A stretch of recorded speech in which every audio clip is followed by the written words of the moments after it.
This is California, the land of dreams, the Golden State, with an economy worth $4.1 trillion in 2024. If California were its own country, it would be the fourth largest economy on Earth, rivaling Japan itself. This is the home of Silicon Valley, where Apple, Google, Meta, and Tesla shape the future, where Hollywood creates the stories the world watches, where Stanford and Berkeley educate tomorrow's leaders. 39 million people call this place home.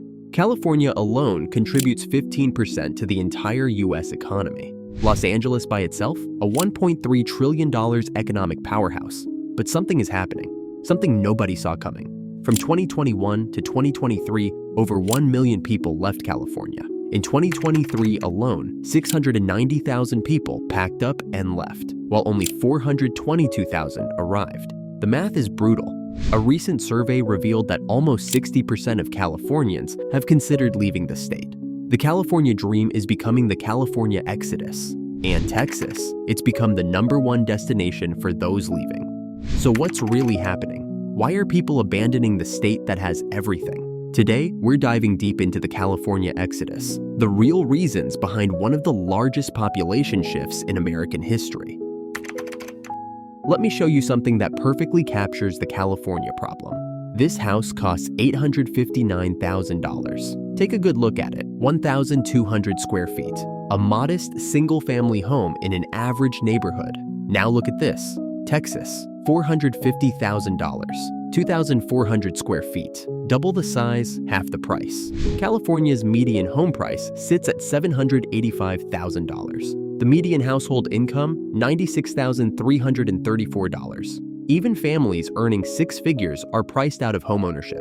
People are working longer, saving harder, and still can't afford the California dream. For perspective, even New York, yes, New York, has a median home price of $571,000 with a median income of $84,579.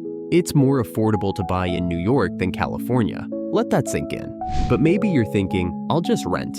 Here's the reality. California's average rent across all property types is $2,795 a month.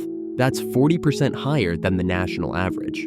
The median rent hovers around $2,000. And here's the crushing part. A large percentage of California renters spend more than half their income just on housing. Then 2020 happened. The pandemic changed everything. Unemployment in California hit levels not seen since the Great Depression. 22.9 million unemployment claims filed. $153 billion paid out in benefits. Lives were turned upside down. But something else emerged, the work-from-home revolution. Suddenly, that long commute to the office, gone. That expensive apartment near work, unnecessary. Cities like Sunnyvale saw 39.7% of their workforce go remote. Fremont, San Francisco, Oakland, all transformed into remote work hubs. And when people looked at their situations, a question emerged. Why am I paying this much to live here when I can work from anywhere? Consider this. Palmdale has an average commute time of 45.5 minutes. Hysteria, 42.1 minutes. Hours of life lost in traffic every single day. And it's not just housing. California's gas prices average $4.60 per gallon, while Mississippi and Tennessee sit below $3. The national average, $3.04. Even New York is only $3.15. A 2025 study found that a single adult needs $119,475 annually just to live comfortably in California. In Texas, that number drops to around $90,000 for the same quality of life. So when remote work opened the door, hundreds of thousands of Californians walked through it. They cut their living expenses by 30%, 40%, sometimes 50%. The pandemic didn't just change how people work. It changed how they calculated the cost of the California dream. But the housing crisis is only part of the story. There's another force pushing people out, one that hits every single paycheck. Let's talk about something that quietly drains California wallets every single day. Taxes. California operates a progressive income tax system with 9 brackets, climbing from 1% all the way to 13.3%, the highest state income tax rate in the entire nation. Here's what that looks like in reality. You earn $100,000 a year, a solid middle-class salary. More than $5,000 of that goes straight to state income tax. That's $5,000 that never touches your bank account.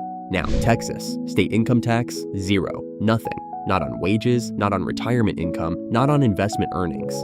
Texas is one of the handful of states that simply doesn't tax your personal income. Same job, same salary, vastly different take-home pay. For high earners, the difference becomes massive. That 12.3% top rate, before even counting federal taxes, has pushed thousands of wealthy Californians to pack up and relocate to Texas. But income tax is just the beginning. California's statewide sales tax sits at 7.25%, the highest base rate in America.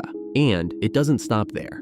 Local cities and counties pile on additional district taxes. In some areas, you're paying 10.25% or more just in sales tax.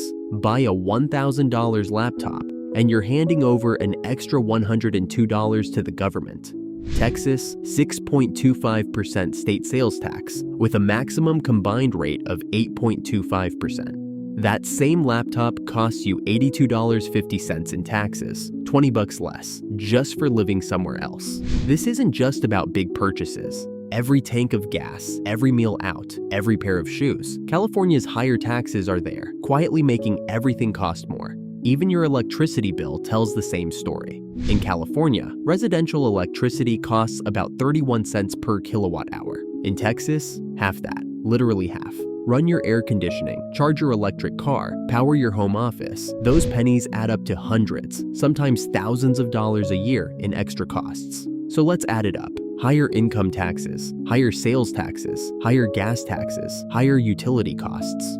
For California families, it's not just one big expense. It's 1,000 small cuts that bleed their budgets dry month after month, year after year.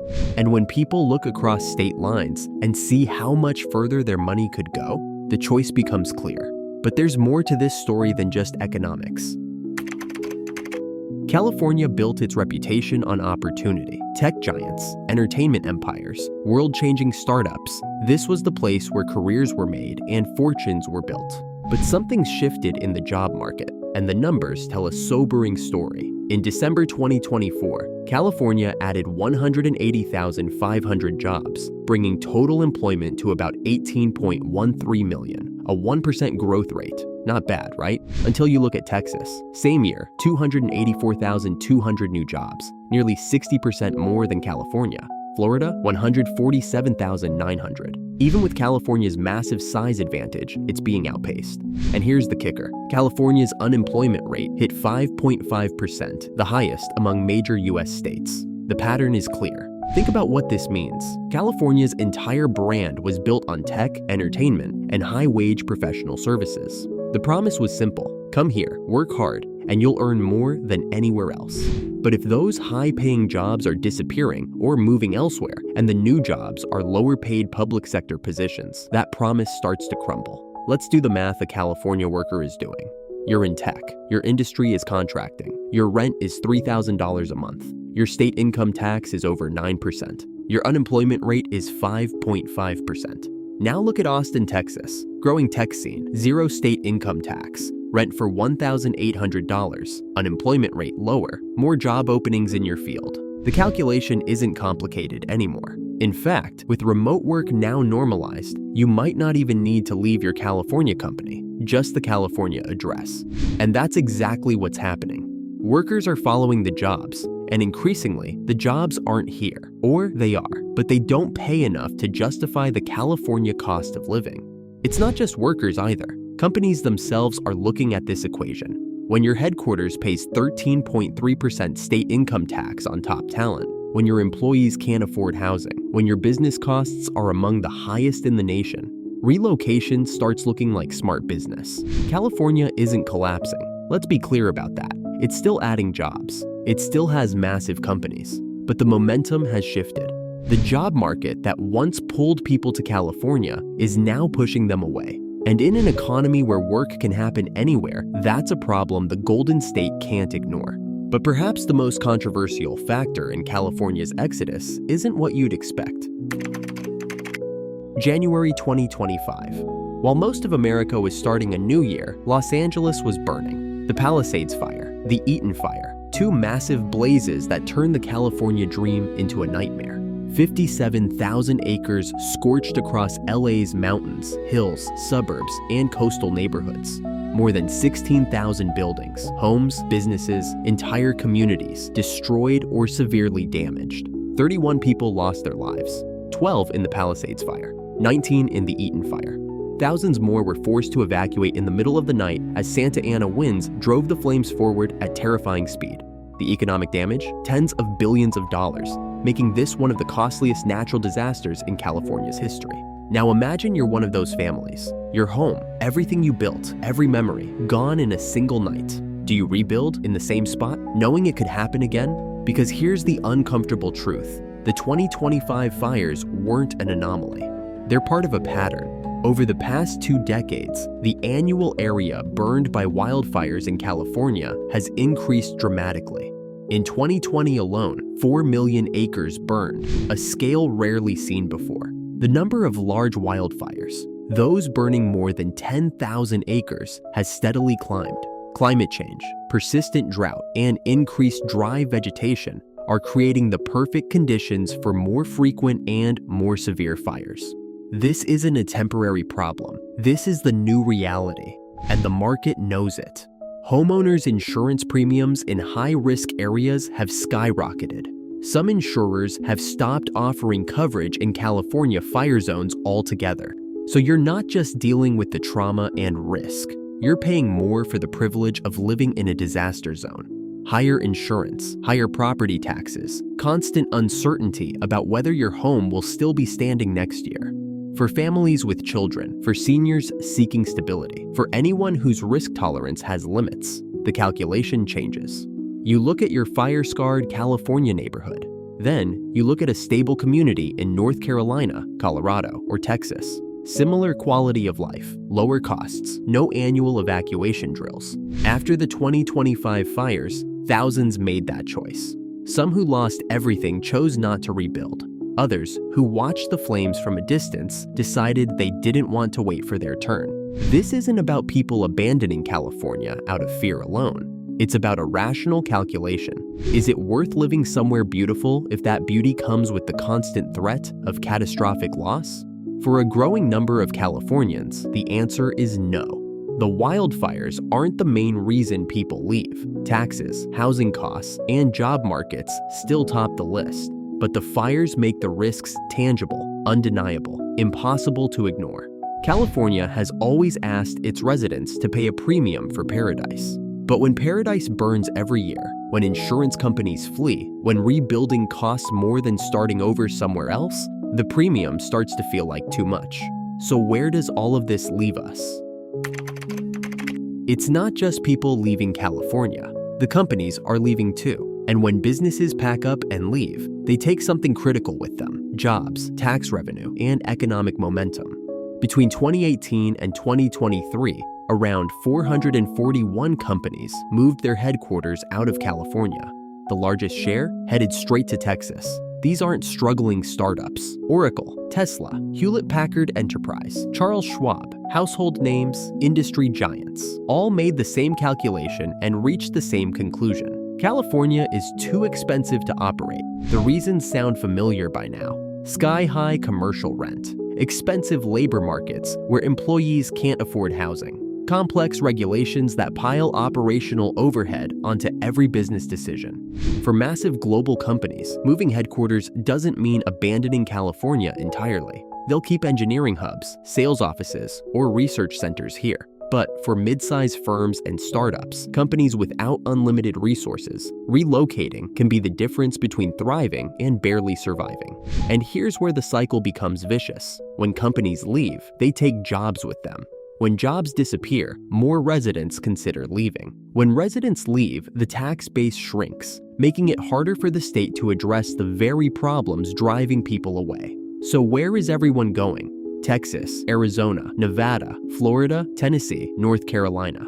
According to moving industry data from Pods, these states dominated inbound migration from July 2023 through August 2024. Austin, Dallas-Fort Worth, Tampa, Orlando, Phoenix, Nashville. These aren't small towns. They're thriving metro areas with growing job markets, new developments, and big city amenities. But here's what they offer that California increasingly can't: space, affordability, breathing room, larger homes with actual yards, lower taxes, business-friendly environments where companies can grow without drowning in regulations. Many of these places offer milder weather without California's extremes. No catastrophic wildfires, no severe droughts, no evacuation orders in the middle of the night. They're building infrastructure, expanding public transportation, creating the kind of urban environments that used to be California's specialty, all at prices that make California look absurd by comparison. A comfortable life in Austin or Nashville costs 30 to 40% less than the same lifestyle in Los Angeles or San Francisco. The exodus creates its own momentum. Companies move, bringing jobs with them. Workers follow the jobs. New workers arrive, attracted by opportunity. Local economies grow. More companies take notice and relocate. The cycle repeats. California still has enormous economic power. Silicon Valley isn't disappearing. Hollywood isn't going anywhere. The state's universities, research institutions, and innovation ecosystem remain world-class. But when you're losing 441 companies in 5 years, when moving industry data shows consistent outbound migration, when states that were once considered second tier are now competing directly for your top talent, that's not a blip, that's a trend. Every company that leaves makes the next departure easier to justify. Every family that relocates tells their friends how much money they're saving. Every success story from Austin or Phoenix makes more. Californians question why they're paying a premium to stay. The question isn't whether California will survive this exodus. The question is what California becomes when its competitive advantages, innovation, opportunity, quality of life, are no longer worth the premium it demands. And that brings us to the real question. Would you leave California for a lower cost of living? Or is the Golden State worth every penny? I want to hear your perspective. Drop a comment below.